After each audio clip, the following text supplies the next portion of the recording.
In today's video, we delve straight into the heart of the matter. Children love spending time with friends and going to school, where they learn many new things. But sometimes we hear about kids and teenagers involved in serious crimes, even facing the possibility of the death penalty.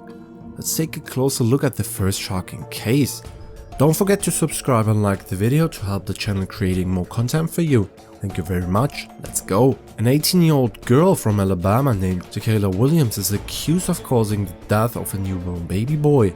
She allegedly threw his body into a dumpster because she believed taking care of him would be too expensive. A young woman named Jacayla, who lives in Dothan, Alabama, might be in serious trouble for that.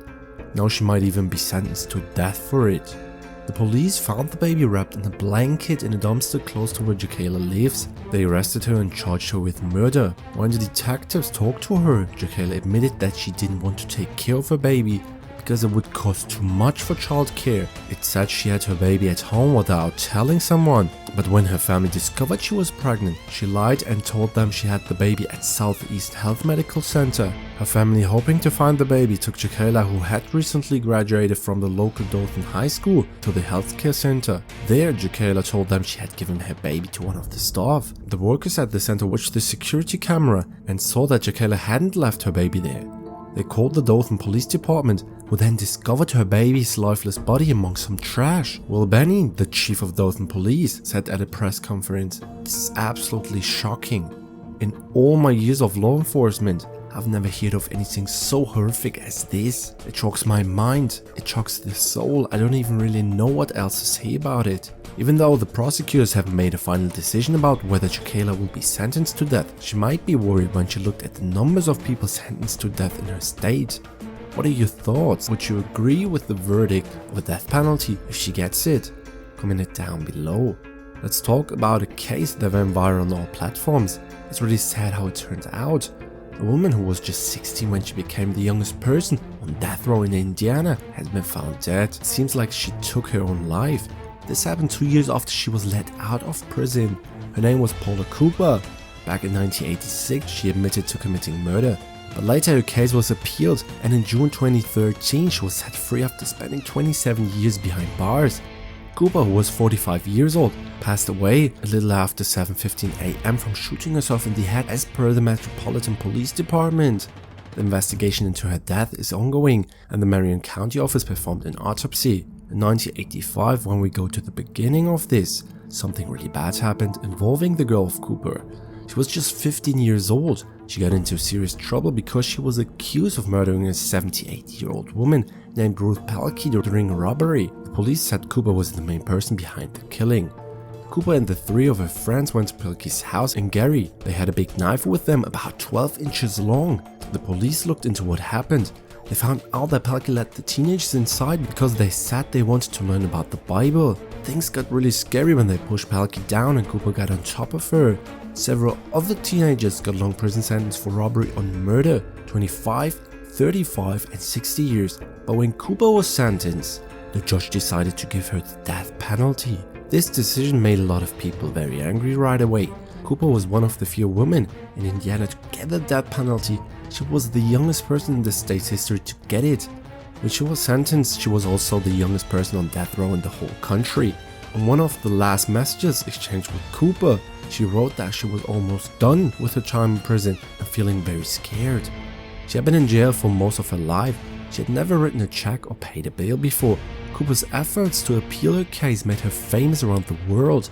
The Indiana Supreme Court got 2 million signatures backing her appeal, according to the Indiana Historical Society. Later on, lawmakers in Indiana increased the minimum age from 10 to 16 in 1989 and then to 18 in 2002.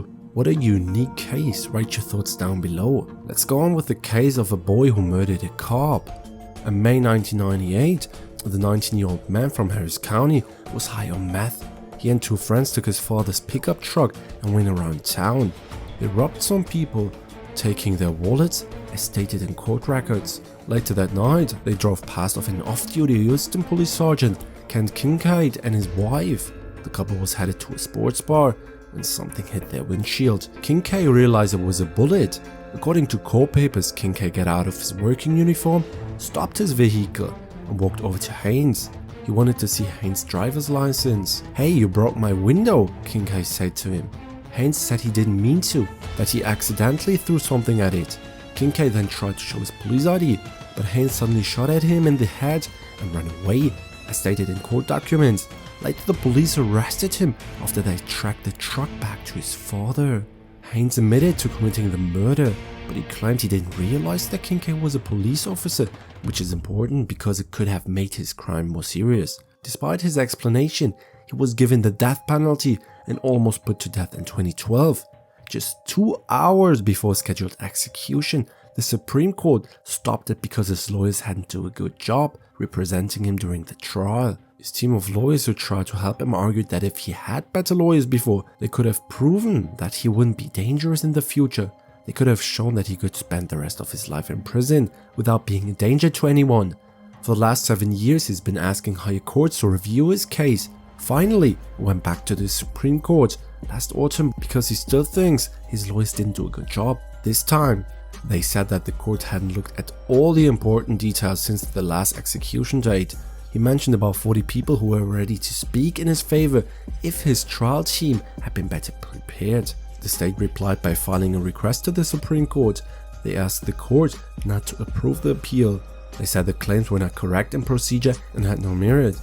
Right now, Haynes doesn't have any appeals waiting to be heard. In next case, the only thing that got him out of the death penalty verdict was his age. Let's see closer what happened here. A 17-year-old boy is accused of shooting and killing 5 people, including an unborn baby. Some of those he allegedly killed were his own family members. The Marion County prosecutor Ryan Mears said that the boy named Raymond Ronald Lee Charles faced many charges, including 6 counts of murder. This also includes the unborn child of one of the victims. He's also charged with trying to kill someone and carrying a gun without permission. Because of the law in Indiana, he will be treated as an adult during his trial. The 15-year-old boy ran away from home and got shot many times, but he survived. So, what happened that night? Hawkins was dating someone who lived in the house. As Mears explained, Charles, the boy who got shot, had gone to stay at his girlfriend's house on Saturday night. While he was there, his dad called and asked him to come back home. A woman who was known as Charles' girlfriend in court papers said that Charles came to her house on Saturday night and was going to stay over. While he was at her place, Charles' dad called him and asked him to come. So, the girlfriend told the story of how she called for an Uber and Charles went back to the Adams Street home, but we don't know exactly when. She mentioned that Charles came back to her place sometime between 2 a.m. and 3 a.m. He was holding 2 bags of clothes and told her his dad had thrown him out. About 30 minutes after that, the girlfriend received a notification about a shooting on Adams Street. The prosecutor, Mr. Mears, mentioned that investigators are still figuring out what happened in the house. But from what's written in court documents, the brother who survived said to the police that Charles got into trouble that night because he left the house without permission. When Charles returned home, his father warned him that he would face consequences later. The brother went on to say that he was downstairs with his mom and dad when he heard 2 or 3 gunshots from upstairs. Then he heard his sister scream, "He shot Elijah." It said that Charles then went downstairs and shot his parents. The brother who lived was hiding in the laundry room and he heard a gunshot followed by his dad saying, "I'm sorry, Raymond, I love you." After the shooting stopped, the surviving brother ran out of the house. Each murder charge can lead to a sentence of 45 to 60 years. This time can be served either all together or one after the other. For attempted murder, the sentence range is 20 to 40 years. Carrying a handgun without a license can lead to a sentence of up to 1 year. Mears mentioned that Charles' age is the reason why the judge can't give him the death penalty. He will be charged with life in prison without the possibility of parole. What a dramatic showdown after he went home and argued with his family. In following case, the comedian in Las Vegas waited for the answer if the 2 Las Vegas teens accused of deadly crime spree face the death penalty. Let's find out. The 2 teenagers here are being accused of murder as adults. In Nevada, if you're older than 16, your case goes to the adult court. One of them drove and purposely hit 64-year-old cyclist Andy Probst, while the other recorded a video on their phone. Probst, who used to be police chief in California, sadly passed afterwards. The Metro Police found out that Ayla was the one driving and Keith was sitting in the passenger seat. Before that, the police mentioned that the 2 teenagers had hit a 72-year-old cyclist in the morning, but the cyclist didn't suffer any serious injuries. He was behind the wheel during the incident, and Ayla was in the passenger seat, recording a video, according to what the detectives found out. Investigators were the first to report that the police discovered a video in which one of the teens can be heard saying, "Bump him," 3 times. Police said the teenagers looked at least 3 cars during what they think was a crime spree. The police also found out that Ayla has a long history of breaking the law as a teenager. They said Ayla recently had a warrant for hurting someone in their family by choking them. Let's find out what is the possible verdict for this too. According to the law in the state, if someone commits a crime, they have to be at least 18 years old to face the death penalty. If someone is under 18, they can get a life sentence without parole. The district attorney of Clark County, Steve Wolfson, said that it's unlikely the teens would face the death penalty. "I don't think so," Wolfson said. "But what you think is appropriate for the crime for both teenagers? Write it down." Now we see 2 teenagers from Iowa admitted they were guilty of killing their Spanish teacher in 2021. Goodale and Miller said they were responsible for the first-degree murder of Noema Grabber.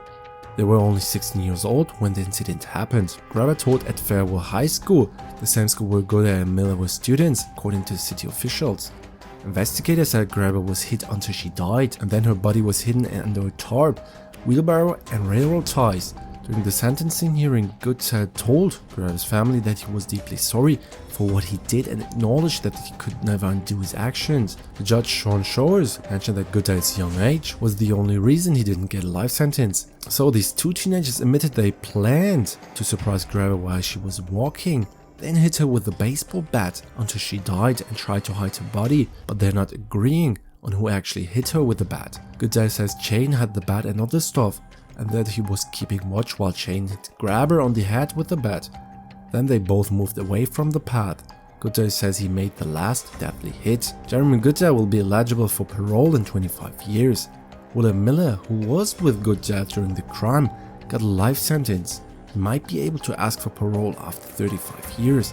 Miller wants to challenge this decision, as stated in his legal file. Next, a teenager named Shayla from Reno got sentenced as an adult because she admitted to committing a serious crime. She pleaded guilty to fighting someone with a dangerous weapon, which led to their death. In Nevada, this crime is treated similarly to murder when it comes to punishment.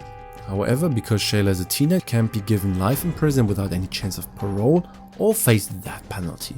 Would it be a bit later, the death penalty would be the option. Let's get into the details what happened. Shayla's lawyers talked about the day when 2 14-year-old girls agreed to meet on the street after texting to each other to fight. They say Shayla comes from a difficult home, feels depressed and anxious, and began drinking when she was 12. Chloe, who died as a result of the night, challenged Shayla to fight on Instagram. She went in a car with her older sister and 2 friends to Shayla's house. When they got there, Shayla's parents were asleep. According to the report, Chloe was being aggressive towards Shayla during an argument. Chloe grabbed Shayla's hair, spun her around and threw her to the ground. Shayla was trying to defend herself by reaching out for Chloe. Eventually, Shayla ended up on the ground, narrowly missing hitting a parked car. She only took out the knife because she was afraid Chloe would throw her head first into the parked car. When the fight began, Shayla quickly swung the knife 3 times without much control. She accidentally hit Chloe in the neck and chest. Afterwards, Shayla didn't realize she had actually touched Chloe with the knife. Judge Kathleen didn't make Shayla's punishment less severe. She decided that Sheila would go to prison for 50 years. Sheila can ask for parole after serving 20 years. Deputy District Attorney Travis mentioned that the videos of the fight proved Sheila wasn't defending herself when she stabbed Chloe Edwards and tragically killed her. In this following case that went viral through all platforms, we see a student with autism got upset and attacked a teacher. Why? Because she threatened to take away the student's Nintendo Switch. A teenager from Florida who is 18 years old and goes to high school has autism. He got into trouble because he hit a paraprofessional so hard that the person passed out. Why did he do this? Well, it was because the teacher threatened to take away his Nintendo Switch. Now, this teenager is facing many years in prison, but he's fighting back. He's filed a lawsuit against the school district. He says they didn't do enough to help him with his education and behavior because of his autism. Deepa, 17 years old at the time when it happened, was accused of aggravated assault. He didn't argue against the charge and accepted it. And in Florida, it could mean up to 30 years in prison. Deepa's mom, Leanne, is worried. She thinks if he goes to prison, it will be like a death sentence for him. The authorities watched the video of the attack. They saw Deepa kicking Natick, who was unconscious, and punching her body and the back of her head about 15 times while she was lying on the floor. Do you think the court should see the behavior as a one-time outburst and see him as a threat? Discuss your opinion with us in the comments. Christmas is a time we all love to enjoy with our families, but here we see a family that had other plans at the time than planning gifts or wrapping them. A dad, mom and their son are facing charges for the death of a pregnant 18-year-old girl and her boyfriend. The girl vanished before Christmas. It's been more than a month since the bodies of Savannah Nicole Sota, 18, and Matthew Guerrera, 22, were discovered in the parking lot. The Baxter County medical examiner said that Sota and Guerrera were killed by a gunshot in their heads. To find the people responsible, detectives watched surveillance videos. They caught Christopher and Raymond and arrested them on January 3rd. Now Christopher and Raymond Preciado are in Baxter County Jail. Which courtroom moment do you think was not judged fairly in today's video? If you know court cases that could be featured on the channel, please write it in the comment section. Please subscribe to our channel and check out one of these videos here. See you in our next courtroom video. Take care.